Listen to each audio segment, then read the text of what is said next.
Bom, vimos então como funciona o sistema empurrado, né, o sistema tradicional. E aí, para vocês terem uma ideia, observem algumas características relacionadas ao sistema puxado, aquele sistema focado no just-in-time. O primeiro aspecto é que, lembrem aquela característica, a base não é uma previsão de demanda, e sim uma demanda real, uma demanda que tenha realmente acontecido, ou em termos de um pedido formalizado, ou em termos de uma venda efetivamente realizada. Então, nesse caso, o último posto de trabalho dentro do processo é o primeiro a ser acionado. O acionamento se dá pela venda, pelo pedido, pelo comercial. Então tudo começa, eu quero o produto acabado, tá? Qual é o posto que fornece o produto acabado? É o posto X.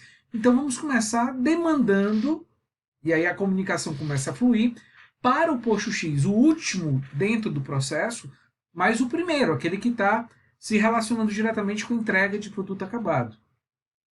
Então, nesse caso, percebam que o andamento, o fluxo, a sequência de informação é diferente. E essa é uma grande diferença em relação ao sistema tradicional. Eu mostrei essa figura para vocês, ligada ao sistema tradicional, e a única diferença é que a seta da informação está invertida, né? Então, o fluxo de material seria esse primeiro, que eu vou marcar aqui com vocês. Então, está aqui, o material vai fluindo, a produção começa no posto 1, no posto 2, posto 3. Para fazer o produto no processo, eu tenho que seguir essa sequência, mas a informação, observem, ela é exatamente contrária. Ele segue do final para o começo. Então vamos lá, imaginem que uma venda tenha sido realizada. Nós temos aqui quatro, quatro itens no estoque. Estão aqui quatro itens no nosso estoque. Um desses itens foi vendido. Então esse aqui acabou de ser vendido. O que acontece? Vai ser passado uma informação para o posto anterior, para o posto final, o que abastece o estoque de material, dizendo, ó, eu tenho que ficar com 4 unidades. Foi determinado que eu tivesse 4 unidades prontas para atendimento ao cliente. Acabei de vender uma, então me manda outra. Esse posto 4, então, vai começar a trabalhar usando algum insumo que eventualmente esteja aqui disponível para ele começar esse trabalho de modo imediato. Vai fazer essa unidade adicional e vai mandar para cá, tá? Vai ressuprir esse material que saiu. Ao mesmo tempo, quando ele consumir esse material, o que vai acontecer? Ele vai passar informação para o posto 3. Ó, posto 3, você me fornece esse insumo que eu utilizo, mas eu estou te dizendo que eu acabei de consumir. Então me manda mais para, se chegar alguma outra necessidade, eu ter pronta entrega, eu poder começar a trabalhar imediatamente. E aí esse processo vai se repetindo até chegar lá no posto 1 ou um pouco mais além, até chegar ao fornecedor da matéria-prima, que também vai ser informado e vai suprir o nosso estoque de material. Percebam que com essa configuração, se a gente voltar ao slide que nós vimos no final do vídeo anterior, nós podemos identificar algumas diferenças. E vamos pontuar isso aqui em cima do que nós já vimos conversado. No sistema empurrado, a compra de insumos é feita para atender a demanda prevista.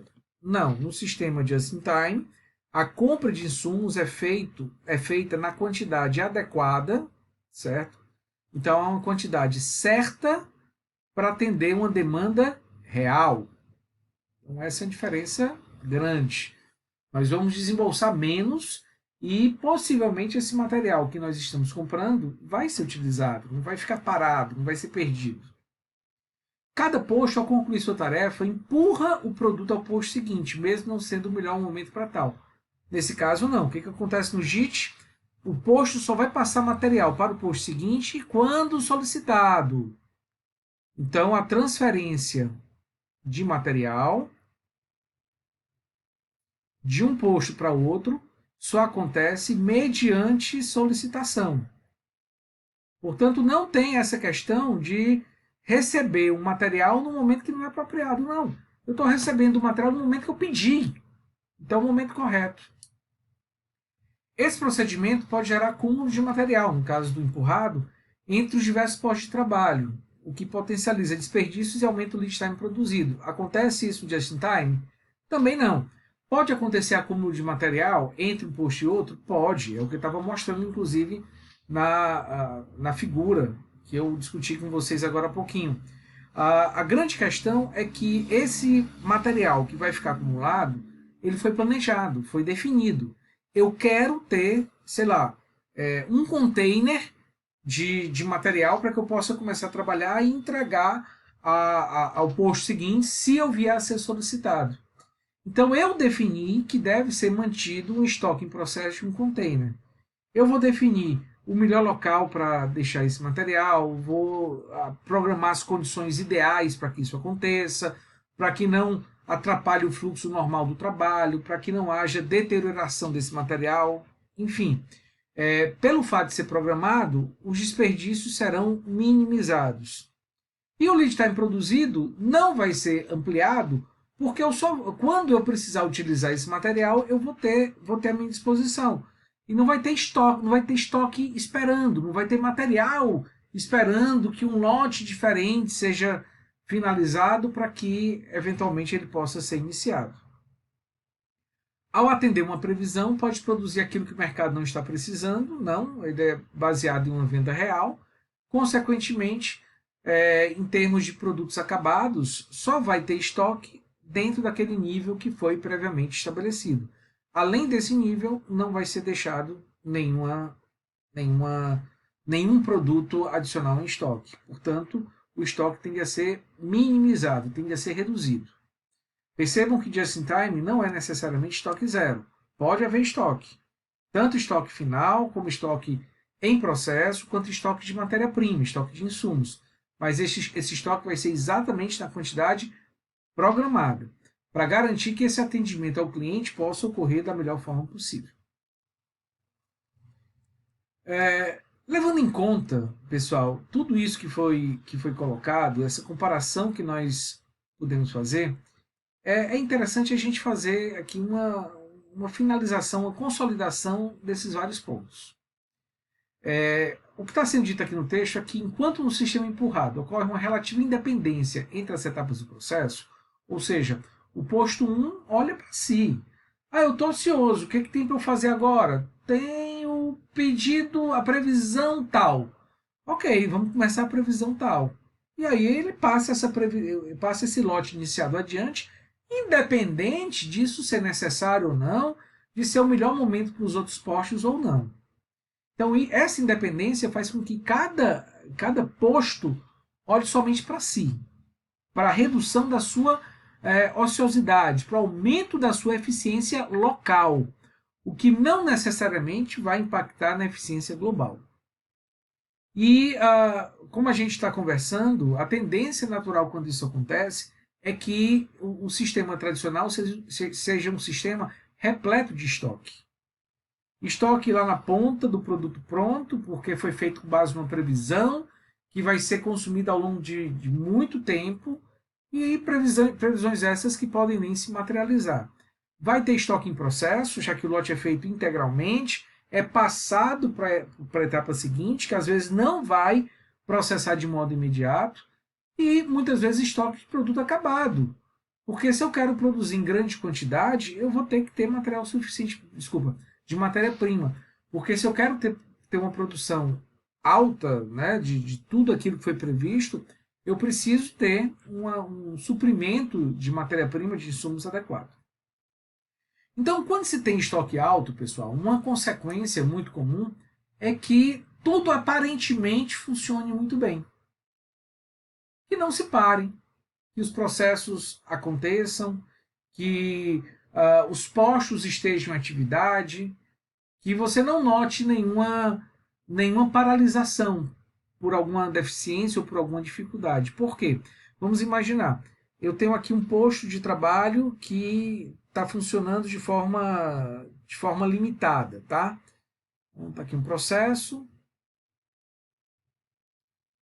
E se eu estou trabalhando na abordagem tradicional, vamos imaginar que esse posto de trabalho aqui está com problema. Mas como existe muito estoque para esse aqui funcionar, esse posto vai ficar parado, ele pode demorar mais tempo do que necessário, uma correção qualquer pode ser feita, e ninguém nem percebe isso. Assim como muitas vezes o cliente reclama de alguma questão ligada à qualidade, o que, que a gente faz?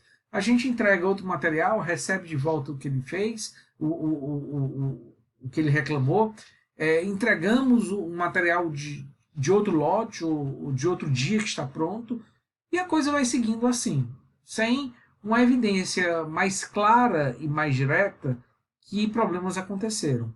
É o que acontece nessa analogia. É como se eu tivesse aqui um mar cheio de pedras, e como a maré está muito alta, e essa maré são os estoques, a gente passa por essas pedras sem muita dificuldade. Mas entendam que essas pedras representam ineficiências. Isso aqui, na verdade, são problemas, tá? Que representam custo para a empresa. É o estoque em processo, é produtos defeituosos, é quebra de máquinas, é refugo, são operadores não treinados, é trabalho, que a gente vai colocando isso na conta da normalidade, porque aparentemente tudo está fluindo sem muita dificuldade, sem muita solução de continuidade. Então, quando a gente passa a trabalhar com estoques mais baixos, que é um pressuposto do just-in-time, o que, que vai acontecer? Esses problemas, essas pedras vão ser obstáculos. Agora isso vai ficar evidente. Agora eu atraso a entrega, agora eu deixo de entregar, agora eu passo a ter a necessidade de um conserto imediato, de uma atuação mais imediata em um equipamento. E isso precisa então ser encarado de frente. O estoque faz com que esses problemas sejam negligenciados, sejam deixados de lado, porque nós temos margem para continuar trabalhando. Quando o estoque está baixo, não, ou eu resolvo ou eu atuo de frente na causa raiz do problema, ou a gente não vai ter como passar desses obstáculos. A gente vai continuar tendo sempre uma dificuldade de entrega, de produção, de atendimento, e isso faz com que o nosso sistema como um todo melhore. O nosso sistema como um todo se torne mais eficiente e, consequentemente, tem um custo menor. E aí percebam, estamos trabalhando a questão do valor para o cliente, estamos entregando o que ele quer, no momento que ele deseja, e se a gente agora, por meio dessa abordagem, passamos também a trabalhar a questão do custo por meio da remoção do trabalho em cima de problemas graves, problemas corriqueiros e constantes, nós vamos ter também um impacto positivo em termos financeiros. Então, esse é o grande benefício do Just-in-Time. Fazer com que os problemas sejam aparentes, fiquem aparentes, e a partir daí tenham que ser encarados de frente, resolvidos, o que vai melhorar a performance de todo o sistema. Só para finalizar, então, esse assunto, percebam dois diagramas que mostram a diferença entre o Just-in-Time e o tradicional. Aqui é o tradicional, tá? Esse diagrama de cima, e esse de baixo aqui é o just-in-time. O que acontece no tradicional? O foco principal é utilizar toda a capacidade. É aquela busca da eficiência, a redução da ociosidade. Está parado aquele posto. Opa, o que a gente pode fazer? Não, tem a previsão daquele produto. Então faz logo tudo, faz a produção do mês inteiro. Em decorrência disso, nós vamos ter mais produção sendo feita em cada estágio. São as máquinas, os processos que não param. Há uma produção de estoque. Esse estoque faz com que haja menos exposição a problemas, mas ao mesmo tempo existem mais paradas devido a problemas. Mas como a exposição é menor, a gente continua funcionando e focando sempre na utilização constante dessa capacidade. No just-in-time, o que muda? Muda o foco. O foco não é utilizar 100% da capacidade, não é zerar a ociosidade. O foco é produzir somente o que é necessário. Lógico, vamos tentar, dentro desse pressuposto, utilizar os recursos da melhor maneira possível, mas sem produzir em excesso, sem produzir desnecessariamente. Isso faz com que a produção seja somente aquela que é necessária, somente aquela que é prevista. Isso gera alta exposição aos problemas, já que a gente tem baixo estoque, o que vai fazer com que nós tenhamos que encarar de frente isso. Ao encarar de frente esses problemas, vamos resolver atuando nas causas, o que vai reduzir as paradas. Então vamos ter muito pouco tempo de paradas, o que nos ajuda a produzir somente o que é necessário. Tá? Então, resumindo, Essas são as grandes diferenças.